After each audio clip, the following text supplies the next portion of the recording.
we are here to talk about the Microsoft Azure platform. So Microsoft Azure, as you all know, that it is an infrastructure as a service. So infrastructure as a service. So like if you take like Office 365, that is software as a service. So but you cannot build any infrastructure in over there. But Azure is mainly developed to so that you can really build your own setup as it is, how you are developing, how you set it up on your on premises. Like the same structure, you will be able to develop it on the Microsoft data center. So Microsoft has a huge presence. Microsoft has got a huge data center. So you can be a tenant in Microsoft data center, and then you will be able to set that own and same infrastructure as you have it. So Microsoft Azure is a very simplified way of building an infrastructure. Microsoft has made it so simple that so that you will be able to just get it started. As soon as you create an ID, you can get started immediately. The time for deployment and the time for creating the machines, time for procuring the hardware. So all that time limits are completely reduced when you are going for a cloud infrastructure with Microsoft. So talking about this Azure, so in this Azure platform, if you want to get started, so where is that you can get started? It's like the first one is the Azure AZ900. I'm talking in terms of a certification. If you want to progress, saying like I want to procure, I want to get a certificate, I want to get a certification from Microsoft, then where is that you need to start your Azure journey? Is that you need to start from the course called as the AZ900, which is a Microsoft Azure Fundamentals. In this Microsoft Azure Fundamentals, we will be talking about like what is a resource group, what is a VM, what is availability set, what is scale set, what is a fault domain, what is a default domain, and like what is a network, what is network peering, what is the storage, what is managed this, what is unmanaged this, like that. Like this, we'll be talking about so many, just an introduction to each of these particular topics within Microsoft Azure, so that like you will get to know about it. You will get to know about the subscription part, what are the different ways of subscription, how you can subscribe, and what is the pricing model of the machines. All those things deals with your Microsoft Azure fundamentals. So if you say that yes, I have done my AZ900 certification, yes, the next journey for you would be that you have to start your planning for your Azure Administrator Associate. In this Azure Administrator Associate, what is that you will be learning is like you will be doing a designing a stage wherein like you want to set up a same infrastructure wherein you are going to design the same infrastructure like your on premises. You say like you're planning for something like I want to have 4 VMs. I want to have this much amount of storage. I want to have this kind of network. I want to set up a domain. All those things can be dealt. All those things you have to learn for being an Microsoft Azure Administrator Associate. So in at this particular stage, what is that you will be having is like you will be able to create an infrastructure, and also you will be able to manage the infrastructure in a better way, managing, monitoring, and pricing management, your cost management, everything you will be able to manage it better at this particular one. Next is like you will be an expert wherein like you have to design a solution for it. So it will be like if a new company is coming to you for a consultation, you should be a consultant wherein like you'll be able to design the Microsoft infrastructure, saying like how like what are the things that you'll be able to add it to the Azure and how you can do it. So this is the 3 stages. So the first one is like exam AZ900. Next is an exam called as AZ103, which is now upgraded to AZ104. And the next one is like Microsoft Certified Azure Solution Architect Expert, which is AZ300. So these are the certifications which are available from Microsoft. If you are a person that I want to really get started with my Azure journey, and I want to do something in terms of Azure, so this is the first step that you should be getting started with. So now talking about this, so let's move on to a very specific topic of this particular webinar, which is the Azure Virtual Machines. So the main advantage of this Azure VM is like It's like very easy and it's extremely quick. So if you are deploying a VM, and if you have to install a VM, if you have to install an operating system on your real-time world, it's going to take a minimum of 30 minutes. But here it is going to happen in a minute. So that is the advantage of Azure. So if you're an administrator who is having the requirement correct, then if you have the clear requirement, then creating a machine is just a matter of minutes. In minutes, your VM will be ready, and it will be accessible from any part of the world, and it is secure. Everything is ready.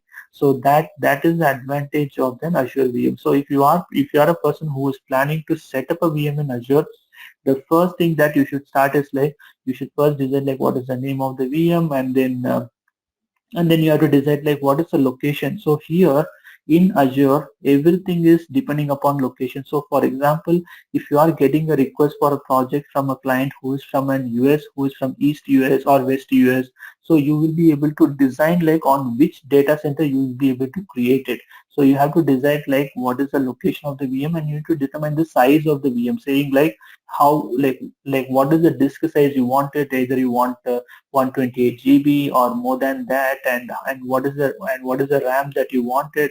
So different combination of the VM has a different pricing model. So if you take an average of a RAM of around 16 GB, so that would cost you around in Indian rupees, it will cost you around 7 rupees per hour.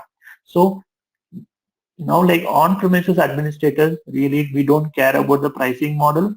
But if you are trying to transform yourself from an on-premises administrator to an Azure administrator, you should be keeping a watch on the pricing model, because price plays a very important role in Azure, because everything is pay as you go model. Because like if you make a mistake, if you are supposed to close a machine but you have not closed it, that is gonna charge the company. So and as an administrator, you will be held responsible for that particular machine. So understanding the pricing model is very important, and also considering the storage for the VM. So you want to say like how big the disk you wanted, all those things you decided, and then if you decide like what is the operating system you wanted, whether you want a server operating system or a client operating system or a Linux or whatever flavor of operating system you wanted, all those things are available at a place of click in Microsoft Azure. Next is that the location and the pricing. So as Azure has a presence in 54 regions and 140 countries, so now you should be able to decide like for whom you are creating. If it's an India customer, then you can create it in Asia Pacific. If it's a US customer, it's not a good idea to create it in Asia Pacific. It is always a good idea to create on East US or West US depending upon the client's location. So that's what the second point is saying, like locate the virtual machine as close as possible to your users. And then and also you understand the compliance of it. So probably if you're talking about like a Middle East customers, they have a very strict compliance, right? Like that, you need to understand the compliance of the customer, and depending upon that, you have to prepare your VMs. Next is like pricing. As I already told you, that pricing differs from region to region, and also from the size of the VMs as well. So you should be very careful before you could really deploy a VM. It will clearly tell you like how much it's going to cost you per hour, so that you can calculate it. And also there are options like you say like you want to run your VM only for 8 hours, say like morning 9 o'clock to 6 p.m. I want my VMs to be turned off after that. So you can also set up an option called as an auto shutdown, which will automatically send an email to the administrator and automatically turn it off as in when the time comes in. Okay, so these are the options. This is how you can get started, saying like for example now Azure. If you say like I want to practice Azure, can you give me an option? Yes. So what is that you can do is like if you want to practice Azure, you can create a trial account in Azure. You have to provide your credit card details, but nothing will be charged. Only 2 rupees will be charged, but you will be provided a credit of $200 in your Azure account, so that you will be able to use that $200 of credit in your Azure account, and you will be able to test all these possibilities. Like you can create a VM, you can create a storage, you can create a disk, and you can create a network. All those things you can create it, and you'll be able to run the VM.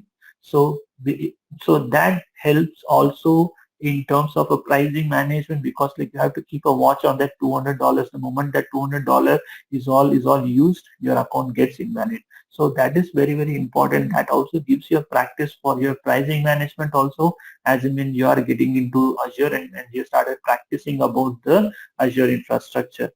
Okay. So next is, so what are all the storage options available is like in Azure, you have an SSD disk, which is a high performance disk and low latency. So the data transfer, the data accessibility will be at a higher rate when you are talking about the solid state drive.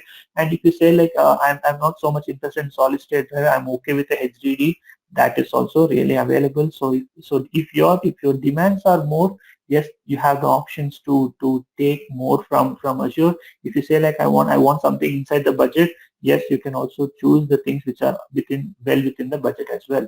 So there are two type of disks available. So one is unmanaged disk and the second is a managed disk. So unmanaged disk is something like, as a user, as an administrator, you have to really manage it. In this case, that you have to manage your disk by creating a storage account, and you have to specify where you want to keep your VHD. All those things you have to manage it. But the most commonly used disk in storage is something called as the managed disk, in which like Azure will automatically create a storage account. It will automatically manage it for you. So the most commonly used storage options are the managed disk in Azure. So the sizing, again, there are different flavors of sizings available depending upon the request. So if you require that I want a size for a testing and development, I don't want too much of data, means like you can choose a general purpose. You say that no, I want a very high, I want a large scale, like I want a very high memory, means like yes, you can always choose the best one. So you have the best part about Azure is like everything is categorized for all sort of customers, so that like you will be able to find the right product for you.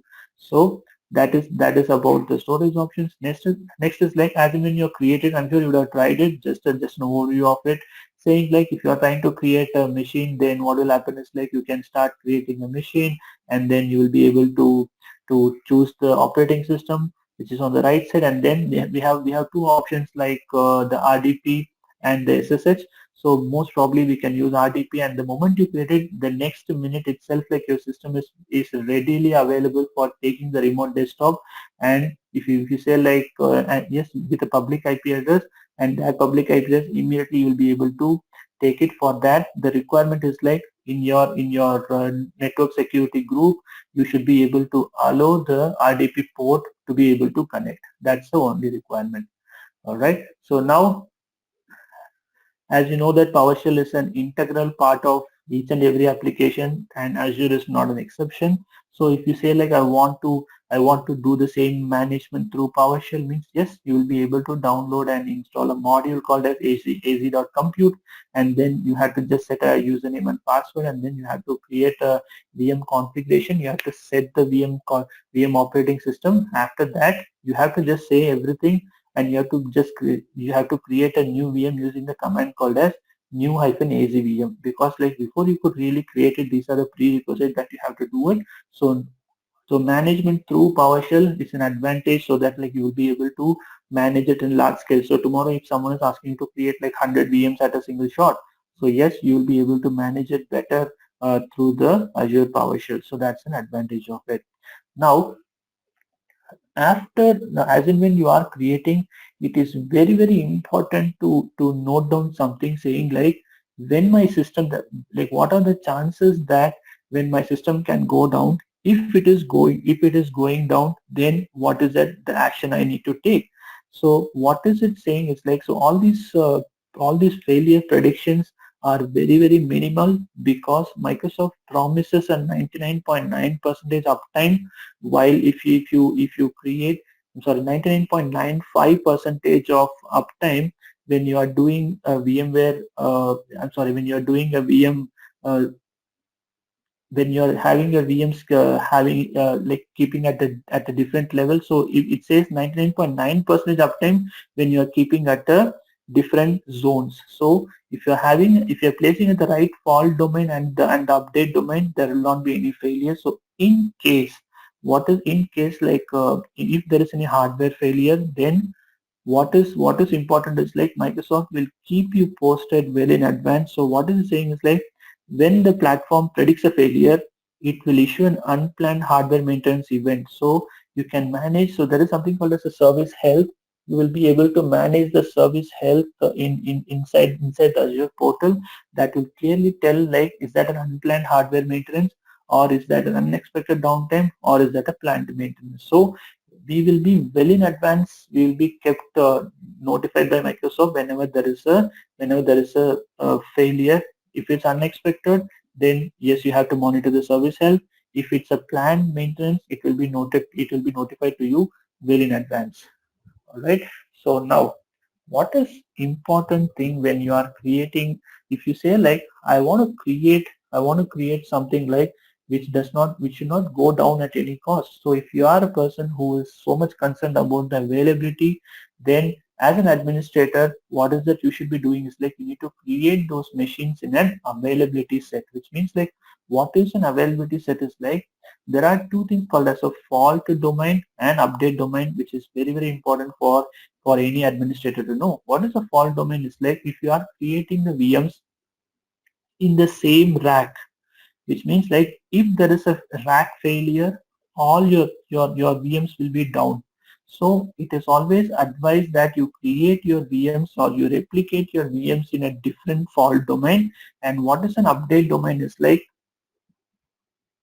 update domain is something that which will be like as in when there is a Windows update, when Microsoft is doing a patching on all its server, so all these bunch of servers will be updated together. In that case, it is always recommended that the update domains also chosen so that like your machines will be replicated to different update domains, so that if there is a failure and if there is a maintenance in one update domain, automatically your services will be up and running from the different zones. So that is very important to know like what is a fault domain and what is an update domain whenever you are trying to create a VM in Microsoft.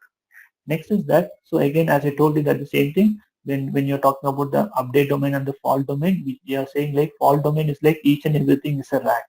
So you keep your availability set. You say like, see, fault domain. This is one rack on the left side. This is one rack on the right side. So you are creating availability set so that your IIS one server is running on this rack and the second one is running on this rack. So that what will happen is like even if the fault domain, even if this rack is going down due to some unexpected failures, what will happen is like it will automatically fail over to IIS2 and the service will be running from here. So which means like for you to have a better and for a better availability and the 99.95 percentage of uptime, you have to maintain something. You have to create availability set, and you are going to distribute your machines in a two different fault domains. That is what it is trying to say. So next is like we are going to have something called as an availability zones. So what is the understanding is like if you are trying to create an availability zone, yes, there is an additional cost which is incurred in this place. So you have to be vigilant in terms of the availability zones also. So which means like it says it is a unique and physical locations in a region. It says that it could be including the data center with independent power, cooling, and networking. What is the advantage of availability zone is that it gives you it protects you from failure, and Microsoft promises that it gives you a 99.99 percentage of uptime if you host your services on a multiple availability zone.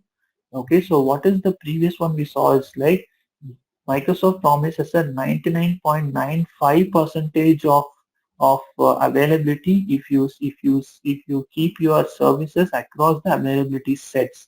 Whereas if you keep your servers across availability zones, then Microsoft is promising an uptime of 99.99 percentage. That is the difference all about. So yes, it is going to definitely incur more cost whenever you are doing this.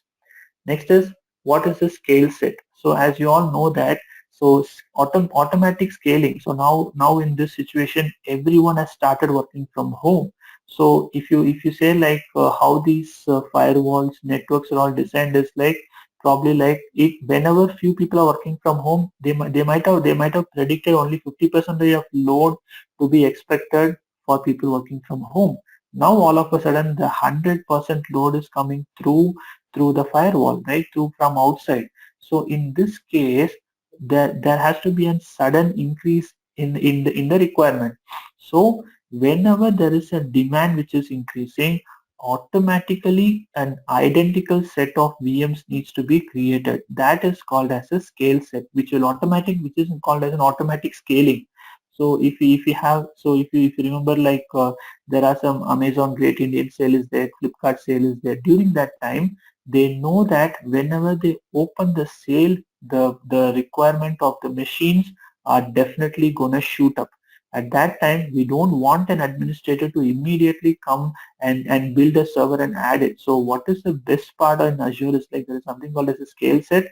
It will automatically and it will quickly deploy an identical machine which will be ready to serve the purpose. So that what happens is like you can also define the timeline also saying like from every day from 9 o'clock to 10 o'clock I want the scaling of machine to be at this percentage. So you can define that also.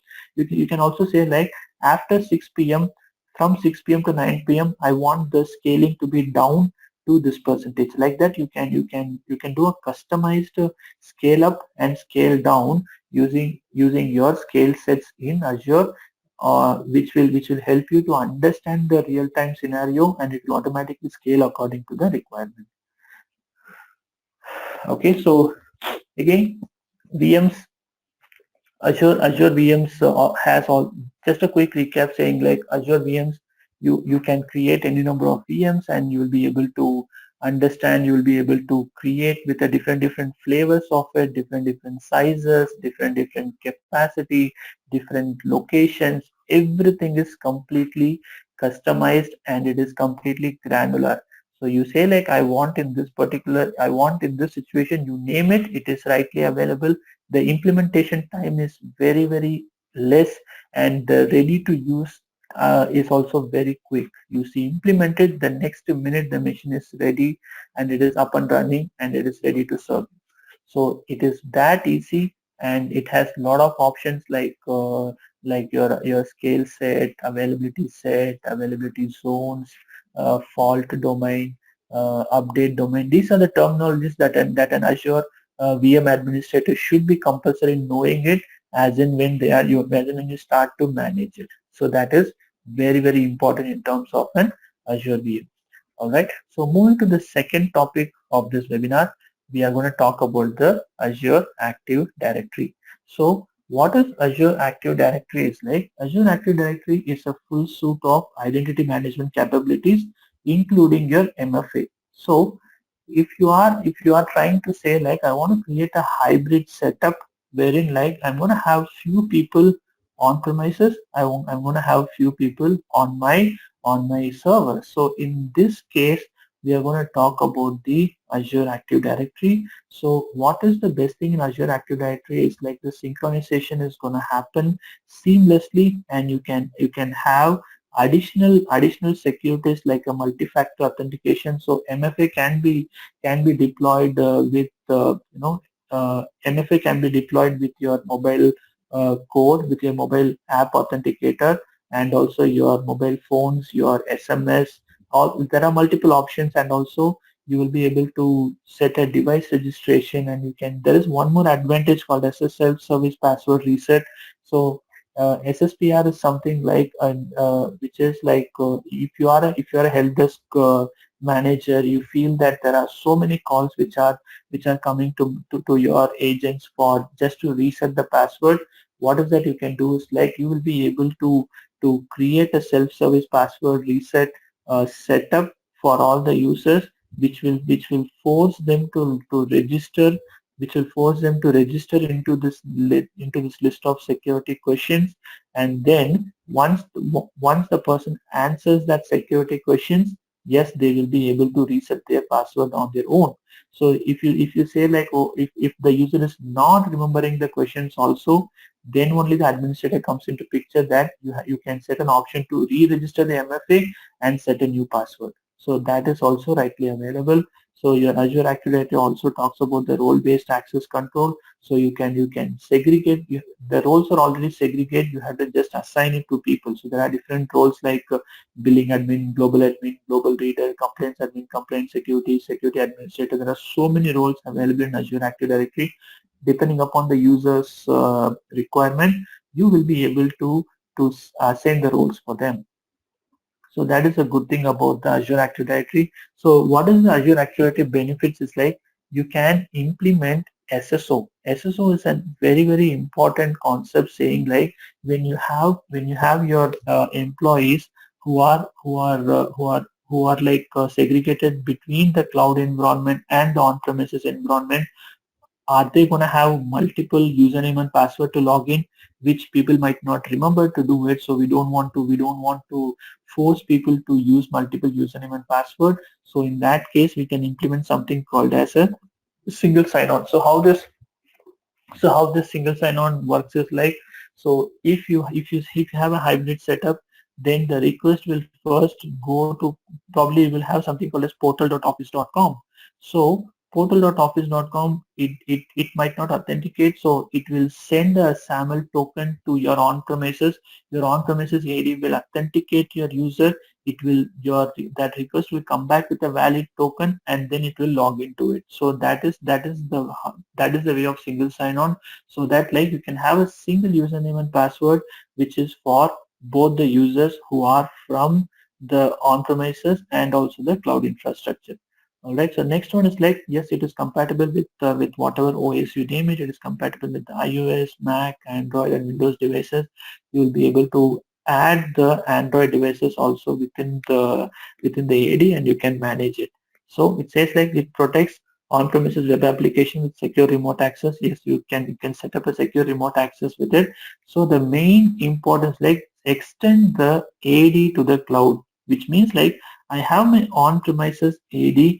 I'm just extending it to a cloud infrastructure. So that is the very important aspect of your Azure Active Directory, which means like, if I'm an AD administrator, I can still manage my AD accounts on my Azure Active Directory as well. That is definitely possible. So it helps you to protect the sensitive data and the application. Yes, because the security is high in terms of an Azure Active Directory. So now question is like, how does this work? So what is a tenant? So we know that tenant is something like a small space which Microsoft has given to us on their data center. So it is a dedicated instance of a Azure Active Directory. So if you say that it is one account which is created in Azure AD for the respective company. So you can have multiple tenants in case if you want to manage it, if you want to manage in terms of resource independence, administrative independence, and synchronization independence. You say like, I want only few people to be synchronized to this particular tenant. I want few people to be synchronized to another tenant. Means in that case, you have to create like multiple tenants for it. So that is how you have all independence to do that. So you need to have a better management and the thought process, like how this can be set up. So you'll be able to design it in that way. So talking about the most important concept, the most important tool which is majorly used for establishing a connection between your on-premises Active Directory Connect. So Azure Active Directory Connect is a very simple application. It's a 100 MB application for downloading, for creating a connection between your Azure AD and your on-premises AD. So your identity management can be done through it, and also there are two important prerequisites for you to install it. The first prerequisite is that you have to be an enterprise administrator on the on-premises AD. Second prerequisite is that you should be a global administrator on the Azure Active Directory side. So if you have both the highest privileges on both the sides, then only you will be able to install Azure Active Directory. And the second point is like, this machine, the machine on which you are installing, should be able to connect to the internet so that the authentication will happen through the internet. So because when you provide the global administrator ID, it will go ahead and check for that ID on your on the internet. So that is mandatory. So what are all the options your Azure Active Directory provides is like it provides a password hash synchronization. It does a password. It does a PTA pass through authentication, and you can also enable a federation. So there is also option called as a password write back, and you can also have a Azure Active Directory Connect health also can be monitored. So what is the other option that you can really configure in terms of the Azure Active Directory is that, so if you talk in a real-time world, the company will not synchronize the whole of AD. They always create only one OU in which they will keep all the users who request to be synced. So that configuration also you will be able to set it through the Azure Active Directory. You can really say like which is the OU that you are planning to sync with your Azure Active Directory, so that all these configurations can be managed through something called as Azure Active Directory Connect. So that is a very strong application which synchronizes with your Azure AD. So now, yeah. So next is like, yeah, so the same Azure Active AD Connect, what it does, as I already told you, integrates your on-premise directory with the AAD. It creates a common identity for your users who are in Office 365 or Azure AD, everything. So now this is a very common application which is used to sync with your Microsoft Cloud and your on-premises. That's it. Let's keep it as simple as possible. And then, so talking about the sync, yes, so after you install your Azure Active Directory Connect, so what really happens is like if you want to manage it, you will be able to use the application which is installed on the system called as a synchronization service. The moment you open it, it will show you the window which is shown on the right bottom corner. It will show that. So there are, if you say like if you want to sync like forcefully, so in that case what is that you have to do is like you have to run a PowerShell command called as start hyphen AD sync cycle, and then you have to say like policy type is delta. So there are two type of policies available. One is a delta synchronization and one is a initial synchronization. What is a delta synchronization is like what it will just sync whatever is the new changes, whereas what is the initial is like it will just sync the whole, so it's whole AD again onto your Azure AD, which is almost similar like what we say in backup, say like incremental backup, it backs up only the changes, whereas full backup is something like that backs up everything from the beginning, it backs up whole things, right? So like the same way, you will be able to manage your infrastructure, and you will be able to manage it in a better way to keep your both the infrastructure, say like it could be an on-premises Office 365, sorry, either it's an on-premises Active Directory or an Azure Active Directory which is on the cloud. Both these two infrastructure will look like a single forest infrastructure by using something called as an Azure Active Directory Connect. So yes, so you will be able to manage it in a better way, and any user you sync it, it will be synced every 30 minutes by default. And if it's a huge organization, the sync is majorly scheduled every 6 hours or 5 hours, so that they don't want to put a pressure on the synchronization load. So that's why many companies that as they do it like say every 5 hours or 6 hours. So what is the things which are important for an administrator to manage on a Azure system is like, as soon as your AAD Connect is set up on the front portal of Azure Active Directory itself, you will be seeing something called as in the Azure AD Connect sync. It will tell you the status of it, saying like how long it's been the last sync has happened. So yeah, the quick summary is like Azure Active Directory is a cloud Active Directory structure wherein like you can manage your users, you can also extend your existing on-premises structure to the cloud, and so that like you can manage your identities from either the cloud or from the on-premises. So how this can be how this can be achieved is by using the system called as an Azure Active Directory connection.